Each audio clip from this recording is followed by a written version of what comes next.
I want to bring in John Fishwick, trial attorney and former U.S. attorney for the Western District of Virginia. John, it's always good to see you.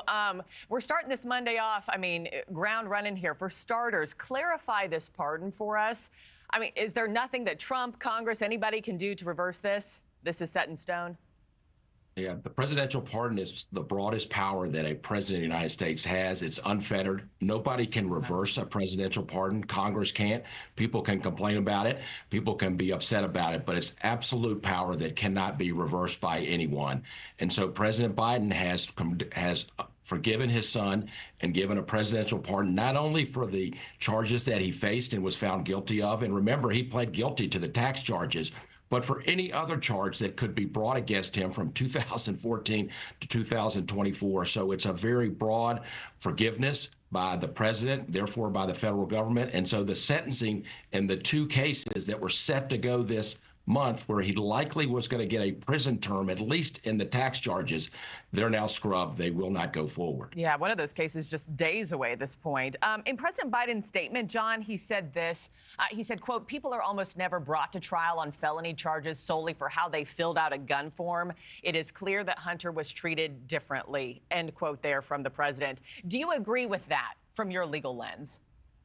I do not agree with that. I think it's tough to say these charges were politically motivated. After all, the DOJ is appointed by President Biden. It's his DOJ. And Hunter Biden pled guilty to the tax charges right up when that trial was beginning. He said, hey, look, I'm guilty of this. He didn't say, look, this is a politically motivated charges. I'm guilty of these charges. So I think it's difficult for that to carry the day. I think it's hard to say they were politically motivated. He pled guilty to these charges. He was found guilty of the other charges.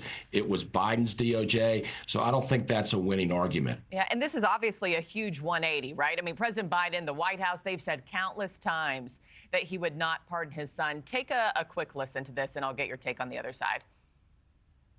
Does the president have any intention of pardoning him? We've been asked that question multiple times. Our answer stands, which is no. I'm not going to do anything. I said I abide by the jury decision. I will do that, and I will not pardon him. Yeah, and John, they even, maintained that stance after Harris lost the election. So what do you think made him pull the pardon trigger now? I think he was very much concerned that his son was going to be sentenced to prison this month on perhaps both of the charges in both Delaware and California, but certainly because he was a convicted felon and had pled guilty to the other charges, I think President Biden knew his son was likely to go to prison, and so he wanted to get ahead of that. He didn't want to have the sentencings come down later this month. He wanted to get ahead of that and pardon him last night, so that's what he did. So he reversed course, but I think the fear of his son going to prison was obviously a big motivating factor for him. Well, John Fishwick, a lot more to come here. I always appreciate your time and expertise. Hope you had a great Thanksgiving, sir. Likewise. Thanks for watching, everybody. Go to joinnn.com to find NewsNation on your television provider.